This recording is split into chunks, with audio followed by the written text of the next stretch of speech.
What we got here is road shut because of all the snow. Got up here at over 6,000 feet and just a ton of snow, and it's wet, and you just dig down in it. And you can see somebody tried to go that way, and they got partway up the hill and they turned around.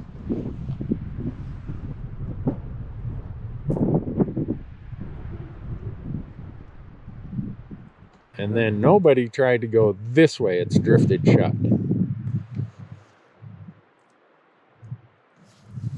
So I'm about 1.5 miles from where I wanted to park, but I'm off the road enough here that if someone else was dumb enough to come up here like I was, they could get turned around and get up here.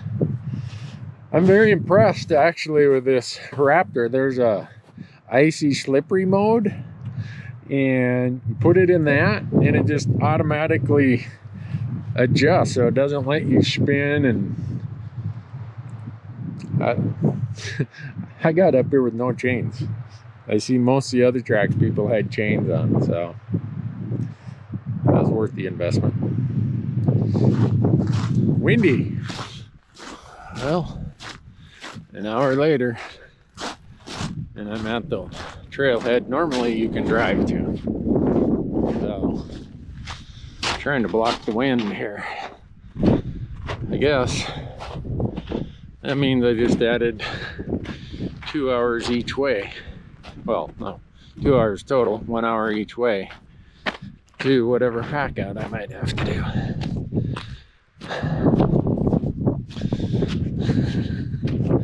This is probably one of the dumber things I've done in a while, but no one's ever accused me of being the smartest guy around, so here goes nothing. Once you start dropping down in here, you realize how deep the snow is off this north slope here, and how hard it's going to be to post hole uphill with heavy quarters of elk. I don't know about this idea. Guess it serves as a testament to what grown hunters will do to try fill an elk tag.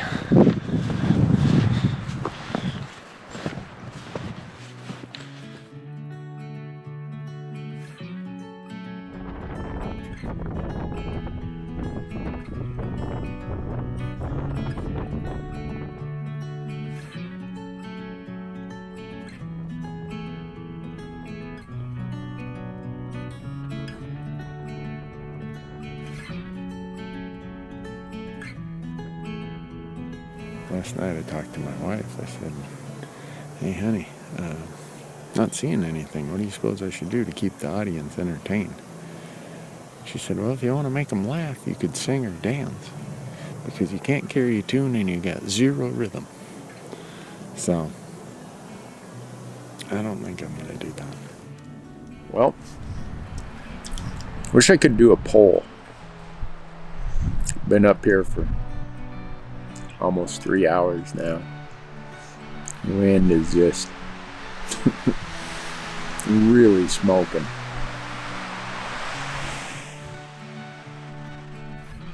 Fortunately, I've got this little grove of trees I'm hid behind. But my experience in hunting in the wind like this is that the critters don't come out in the middle of the day. So, trying to think what my options are. I don't know if you can hear this over all the wind. I've had to put the camera in this little tree here. It's the only windbreak. And found the elk. They're about 3/4 of a mile too far north on private. I know what to do. Elk aren't going to come out in this wind. This is 30 to 40 mile an hour winds. I'm going to have to just pack it up. Sometimes you gamble and win, Sometimes you gamble and lose. Tomorrow, Bart May and his son Tyler are coming up. They got a little spot they hunt. I told Bart I wasn't seeing anything. He said, well, join us. So I'll probably do that. Now I got about, I don't know how far, I'll track it on the way out, but pretty long trek to get out of here. Ridiculous.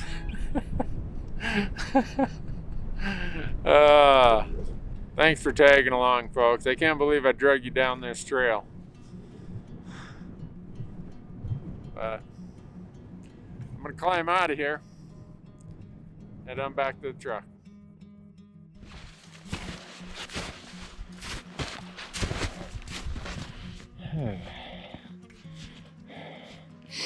Well, a week from today, I'm gonna be 56 years old. I'll be honest with you, the fact that I'm able to do this stuff at 56 with a bum liver and just gravity and age, I feel pretty lucky. A lot of people just don't have the good fortune of long health, and we all know some of those people, and I hope when you see those people you say a prayer for them, but you also resolve for your own situation that you're gonna not take your health for granted, because health is a gift. And don't take it for granted. Get off the couch, follow the simple remedy most doctors give: diet, exercise, lay off the sugar, soda pop, and booze. And odds are your health will be good for a long time, with a little luck. Well, made it to the truck. Sun's going down.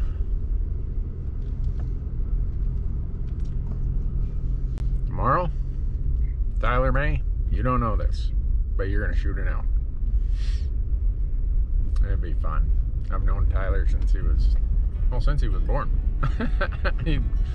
22 maybe, and I'd give anything to see him shoot an elk. So I'm gonna fold up my hunting, and if I can help Bart and Tyler tomorrow, that would be probably more of an accomplishment, give me a way bigger smile than any elk I can shoot. So we'll see how it goes in the morning.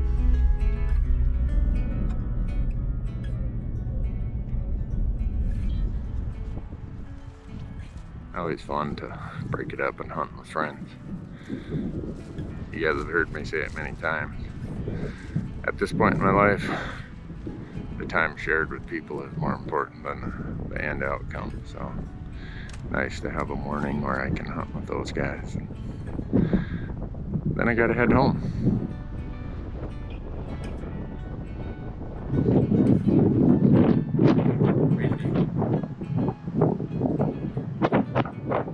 Just a little.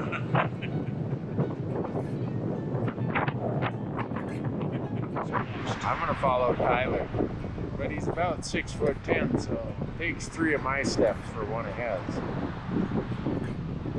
Maybe 30 more minutes before we start looking at pheasants or birds or grouse. All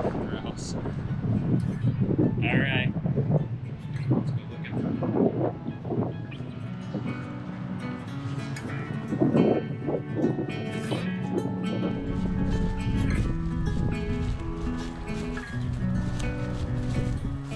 So, what'd you find, Bart? Just went up and saw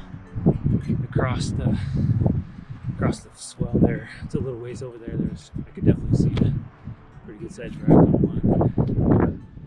So now we're on the wrong side of the mountain. It's okay, we're not too far in. I think we'll make it. But So here's the deal, folks. They have permission on this block management property over here. I can't film on it, so I'm sending them to go kill one of those bulls. And then when they kill one, I'll come help them pack it out. Well, you better get going. Sounds pretty simple. You guys better get going, then. Don't be standing here talking to me.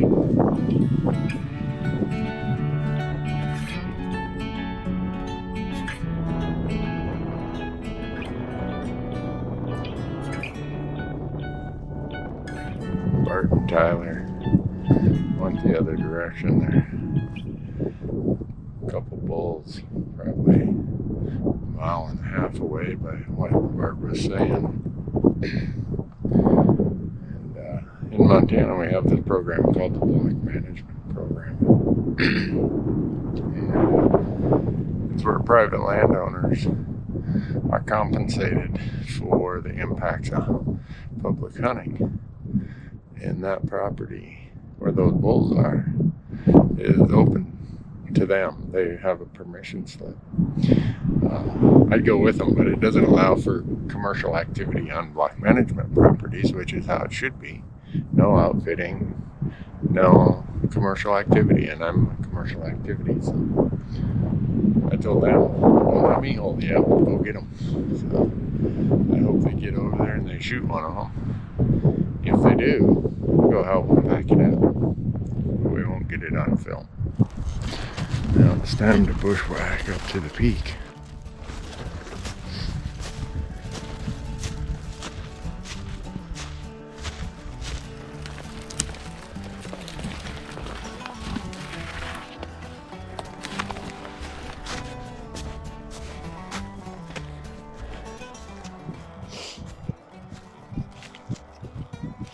Well, hope Bert and Tyler got over there and got a shot at one of those bulls.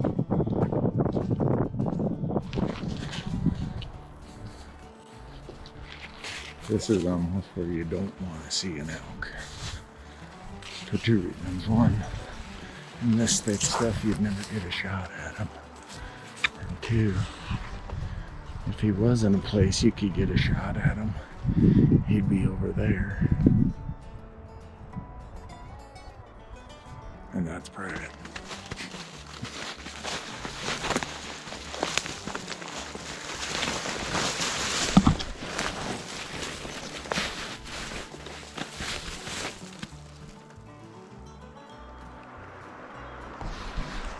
Couple days old, but nice big old bull track there.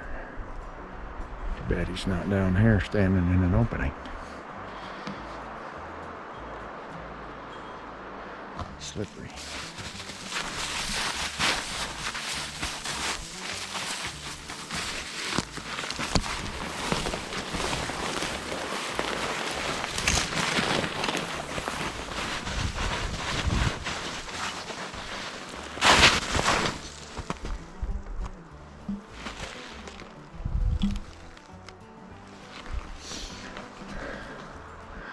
I've tracked lots of bulls in the snow.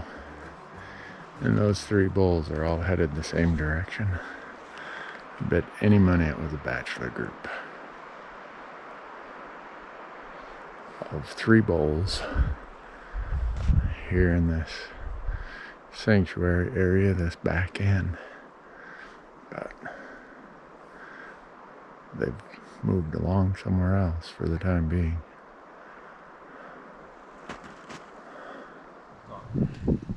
So I'm going to ask Tyler what happened here. Dad here saw some elk across the field, across the highway, another piece of land. Got really excited, come running to me and Randy, and lost his phone on the way. So put a dent in our hunt for about a half hour, 40 minutes. Looking for a phone? For a phone. There wasn't any elk around the phone, but we did find the phone. I don't know. I think we gotta lay off the cosmic brownie noise.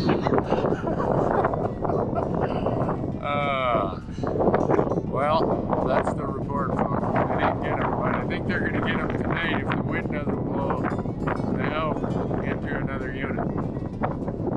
It's supposed to get windier today. Did you see the forecast? We're in the bottom and it's windy. Like up Yeah. on top there, you can lean like this and it holds you up. Yeah, No, what does it say? not pretty. I don't know if your wind chart, dope chart, has that strong a wind on Well, 50 yards. it.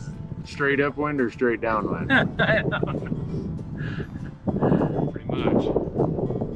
Well, I thought I'd get here and they'd have Big Hank tipped over out there, but no go. So I'm gonna offer to buy them breakfast in town if they're willing to do it. But if they're not, well, heck with them. Never turned down food. I'm blaming that lack of food on my boss's cell phone. Oh, there you go. He was malnourished. I was malnourished. Look at me, I'm wasting away. Let's go get some breakfast then.